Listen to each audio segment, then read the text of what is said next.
नमस्कार दोस्तों, सावन के पावन महीने की हार्दिक शुभकामनाएं। आज हम आपको 16 सोमवार व्रत कथा सुनाने जा रहे हैं। सावन में भगवान शिव की कृपा पाने के लिए 16 सोमवार व्रत का विधि विधान से शास्त्रों में व्रत पूजन करने का वर्णन किया गया है। इसे संकट सोमवार व्रत भी कहते हैं। यह व्रत लगातार 16 सोमवार के दिन किया जाता है और शुरुआत श्रावण माह के शुक्ल पक्ष में आने वाले पहले सोमवार से की जाती है। 16 सोमवार को व्रत रखकर शिव जी, माता पार्वती जी की पूजा की जाती है। श्रावण के अलावा 16 सोमवार का व्रत चैत, बैसाख, कार्तिक, माघ महीने के शुक्ल पक्ष के पहले सोमवार से किया जाता है। शास्त्रों में कथन है कि इस व्रत को 16 सोमवार तक श्रद्धा पूर्वक करने से सभी मनोकामनाएं पूर्ण होती हैं। 16 सोमवार को संकट सोमवार व्रत भी कहते हैं। इस व्रत को मुख्यतः किसी बड़े संकट से छुटकारा पाने के लिए भी किया जाता है। यदि आप आर्थिक रूप से बुरी तरह से संकट में फंसे हुए हैं, घर परिवार में कोई न कोई लगातार गंभीर रोगों से पीड़ित रहता है, परिवार पर एक के बाद एक लगातार संकट आते हैं या विवाह तय नहीं हो पा रहा है, तो इन सभी समस्याओं के निवारण के लिए 16 सोमवार का व्रत करना चाहिए। शास्त्रों के अनुसार 16 सोमवार व्रत की विधि है। 16 सोमवार व्रत श्रावण माह के शुक्ल पक्ष में आने वाले पहले सोमवार को किया जाता है। इस दिन व्रती सूर्योदय से पूर्व उठकर स्नान आदि करे, उसके बाद शिव जी की पूजा करे और अपने संकट से मुक्ति पाने के लिए भगवान शिव जी के सामने 16 सोमवार व्रत करने का संकल्प ले। तो ये थी पूजा विधि।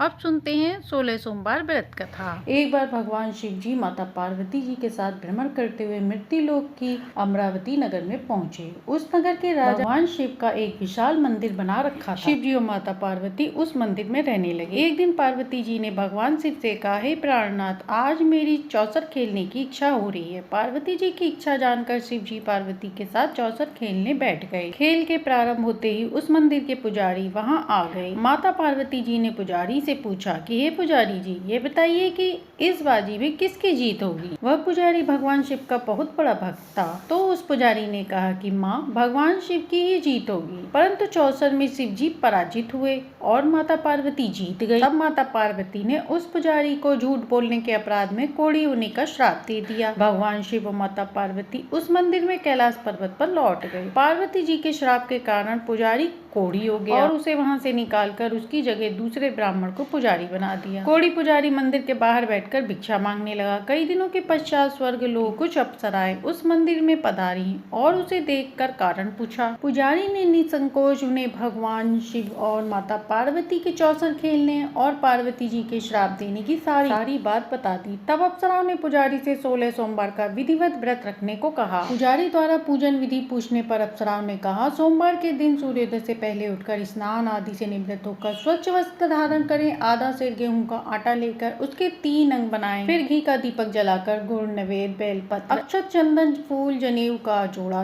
लेकर प्रदोष काल में भगवान शिव की पूजा करना। पूजा के बाद 3 भाग में एक भाग भगवान शिव को अर्पण करना, एक आप ग्रहण करना, एक भाग भगवान का प्रसाद मानकर वहाँ पर बच्चों को बांट देना और चौथा भाग गाय को खिला देना। इस तरह व्रत करते हुए 16 सोमवार बीत जाए तो 17वें सोमवार को 1 पाव आटे की बाटी बनाकर उसमें घी गुड़ मिलाकर चूरमा बनाना। फिर भगवान शिव को भोग लगाकर वहाँ उपस्थित स्त्री पुरुष बच्चों को प्रसाद बांट देना। इस तरह 16 सोमवार व्रत करने और कथा सुनने से भगवान शिव तुम्हारे कोढ़ को नष्ट कर देंगे, तुम्हारी सभी मनोकामनाएं पूर्ण करेंगे। इतना कहकर अप्सराएं स्वर्गलोक चली गईं। पुजारी ने अप्सराओं के कहे अनुसार 16 सोमवार का विधिवत व्रत किया। उनका पूजन व्रत करने से भगवान शिव प्रसन्न हुए और भगवान शिव की अनुकंपा से पुजारी का कोढ़ ठीक हो गया। राजा ने उसे फिर मंदिर का पुजारी बना दिया। वह मंदिर में भगवान शिव की पूजा करता आनंद से जीवन व्यतीत करने लगा। कुछ दिनों के बाद पुनः पृथ्वी पर भ्रमण करते हुए भगवान शिव और पार्वती जी उस मंदिर में पधारे। स्वस्थ पुजारी को देखकर पार्वती जी ने आश्चर्य से उसके रोग मुक्त होने का कारण पूछा तो पुजारी ने उन्हें 16 सोमवार व्रत करने की सारी कथा और विधि बताई। पार्वती जी भी व्रत की बात सुनकर बहुत प्रसन्न हुई और उन्होंने पुजारी से इसकी विधि पूछकर स्वयं 16 सोमवार का व्रत आरंभ किया। माता पार्वती जी ने उन दिनों अपने पुत्र कार्तिकेय के नाराज होकर दूर चले जाने से बहुत चिंतित रहती थी। वे कार्तिकेय को वापस लाने के लिए अनेक उपाय कर चुकी थी, लेकिन कार्तिकेय लौटकर उनके पास नहीं आ रहे थे। 16 सोमवार का व्रत करते हुए माता पार्वती ने भगवान शिव से कार्तिकेय के लौटने की मनोकामना की। व्रत समापन के तीसरे दिन सचमुच कार्तिकेय वापस लौट आए। कार्तिकेय ने अपने हृदय परिवर्तन के संबंध में पार्वती जी से पूछा पूछा, माता आपने ऐसा कौन सा उपाय किया जिससे मेरा क्रोध नष्ट हो गया और मैं वापस लौट आया। तब माता पार्वती ने कार्तिकेय को 16 सोमवार व्रत की कथा व विधि सुनाई। कार्तिकेय अपने एक ब्राह्मण मित्र ब्रह्मदत्त के परदेश चले जाने से बहुत दुखी थे। उनको वापस लौटाने के लिए कार्तिकेय ने 16 सोमवार व्रत करते हुए ब्रह्मदत्त के वापस लौट आने की कामना प्रकट की। व्रत के समापन के कुछ दिनों बाद मित्र लौट आया। ब्राह्मण ने कार्तिकेय से कहा, हे प्रिय मित्र, तुमने ऐसा कौन सा व्रत किया जिससे परदेश में मेरे विचार एकदम परिवर्तन हो गए और मैं तुम्हारी स्मरण करते हुए तुम्हारे पास लौट आया। कार्तिकेय ने अपने मित्र को भी 16 सोमवार व्रत की कथा विधि सुनाई। ब्राह्मण मित्र व्रत के बारे में सुनकर बहुत खुश हुआ। उसने भी व्रत किया। 16 सोमवार के व्रत का समापन करने के बाद ब्रह्मदत्त विदेश यात्रा पर निकला। वहां नगर के राजा हर्षवर्धन की बेटी राजकुमारी गुंजन का स्वयंवर हो रहा था। वहां के राजा ने प्रतिज्ञा की थी कि एक हथनी और माला जिसके गले में डालेगी वह अपनी पुत्री का विवाह उसी से करेगा। ब्राह्मण भी उत्सुकतावश महल में चला गया। वहाँ कई राज्यों के राजकुमार बैठे थे। तभी एक सजी धजी हथनी सूंड में जयमाला लिए वहाँ आई। हथनी ने ब्राह्मण के गले में जयमाला डाल दी। फलस्वरूप राजकुमारी का विवाह ब्राह्मण से हो गया। एक दिन उसकी पत्नी ने पूछा, हे प्राणनाथ, आपने कौन सा शुभ कार्य किया जो उस हथनी ने राजकुमारों को छोड़कर आपके गले में जयमाला डाल दी। ब्राह्मण ने 16 सोमवार व्रत की विधि बताई। अपने पति से 16 सोमवार का व्रत जानकर राजकुमारी ने पुत्र की इच्छा से 16 सोमवार का व्रत किया। निश्चित समय पर भगवान शिव की अनुकंपा से राजकुमारी एक सुंदर सुशील पुत्र को जन्म दिया। पुत्र का नामकरण गोपाल के रूप में हुआ। बड़ा होने पर गोपाल भी माँ के प्रश्न किया कि मैंने तुम्हारे ही घर में जन्म लिया, इसका क्या कारण है। माता गुंजन ने पुत्र को 16 सोमवार व्रत की जानकारी दी। व्रत का महत्व जानकर गोपाल ने भी व्रत किया।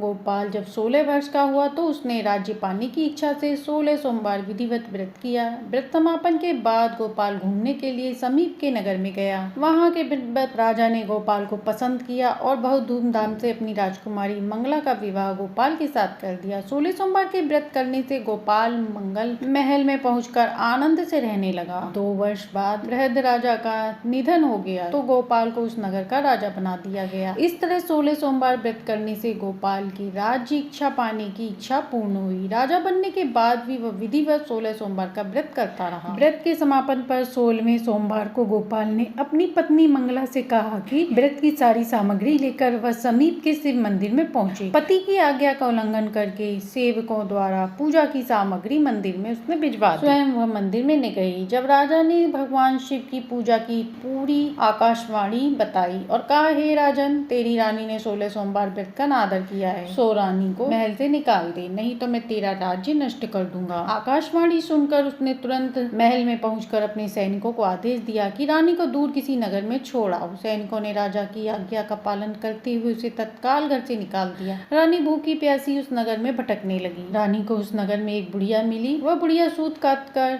बाजार में बेचने जा रही, लेकिन उस बुढ़िया से सूत उठ नहीं रहा था। बुढ़िया ने रानी से कहा, बेटी, यदि तुम मेरा सूत उठाकर बाजार तक पहुंचा दो और सूत बेचने में मेरी मदद कर दो तो मैं तुम्हें धन दूंगी। रानी ने बुढ़िया माई की बात मान ली, लेकिन जैसे ही रानी ने सूत की गठरी हाथ लगाई तभी जोर की आंधी चली और गठरी खुल जाने से सारा सूत आंधी में उड़ गया। बुढ़िया ने उसे फटकार कर भगा दिया। रानी चलते चलते नगर में एक तेली के घर पहुंची। उस तेली ने तरस खाकर रानी को घर में रहने के लिए कहा, लेकिन तभी भगवान शिव के प्रकोप से तेली के घर में भरे मटके एक एक करके फूटने लगे। तेली ने भी उसे वहां से भगा दिया। भूखी प्यास से व्याकुल रानी वहां से आगे की ओर चल पड़ी। रानी ने एक नदी पर जल पीकर अपनी प्यास शांत करनी चाहिए तो उस नदी का जल उनके स्पर्श से सूख गया। अपने भाग्य को कोसती हुई रानी आगे चल दी। चलते चलते रानी एक जंगल में पहुंची। उस जंगल में एक तालाब था, उसमें निर्मल जल भरा हुआ था। निर्मल जल देखकर रानी की प्यास तेज हो गई। जल पीने के लिए रानी ने तालाब की सीढ़ियां उतरकर जैसे ही जल को स्पर्श किया तभी उस जल में असंख्य कीड़े उत्पन्न हो गए। रानी ने दुखी होकर उस गंदे जल को पीकर अपनी प्यास शांत की। रानी ने एक पेड़ की छाया में बैठकर कुछ देर आराम करना चाहा तो उस पेड़ के पत्ते पल भर में सूखकर बिखर गए। अब रानी दूसरे पेड़ के नीचे जाकर बैठ गई, लेकिन पेड़ के नीचे बैठते ही वह सूख जाता था। हर पेड़,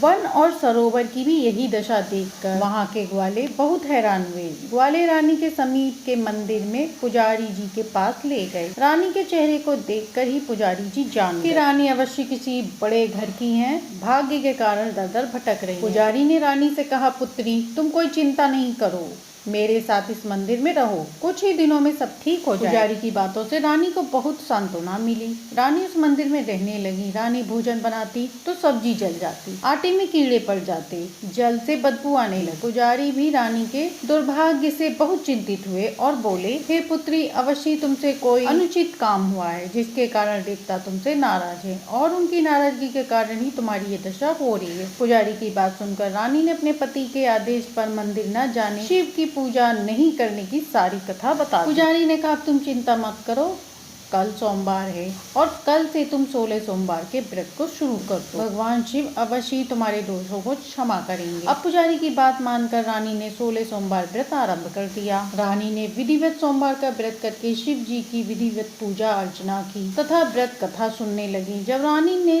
17वें सोमवार को विधिवत व्रत का समापन किया तो उधर उनके पति राजा के मन में रानी की याद आई। राजा ने तुरंत अपने सैनिकों को रानी को ढूंढ कर लाने के लिए भेजा। रानी को ढूंढते हुए सैनिक मंदिर में पहुंचे और रानी से लौट चलने को कहा। पुजारी ने सैनिकों से मना कर दिया और सैनिक निराश होकर लौट गए। उन्होंने लौटकर राजा को सारी बात बताई। राजा स्वयं उस मंदिर में पुजारी के पास पहुंचे और रानी को महल से निकाल देने के कारण पुजारी जी से क्षमा मांगी। पुजारी ने राजा से कहा, यह सब भगवान शिव के प्रकोप के कारण हुआ है। इतना कहकर रानी को विदा किया। राजा के साथ रानी महल में पहुंची। महल में बहुत खुशियां मनाई गई। पूरे नगर को सजाया गया। राजा ने ब्राह्मणों को अन्न, वस्त्र, धन दान दिए। नगर में निर्धनों को वस्त्र बांटे गए। अब रानी 16 सोमवार का व्रत करते हुए महल में आनंद पूर्वक रहने लगी। भगवान शिव की अनुकंपा से उनके जीवन में सुख ही सुख भर गया। 16 सोमवार के व्रत करने और कथा को सुनने से मनुष्य की सभी मनोकामनाएं पूर्ण होती हैं और व्यक्ति के जीवन में किसी प्रकार की कमी नहीं रहती। स्त्री पुरुष आनंद पूर्वक जीवन यापन करते हुए अंत में मोक्ष को प्राप्त करते हैं। तो प्रेम से बोलिए भगवान शिव की जय, माता पार्वती की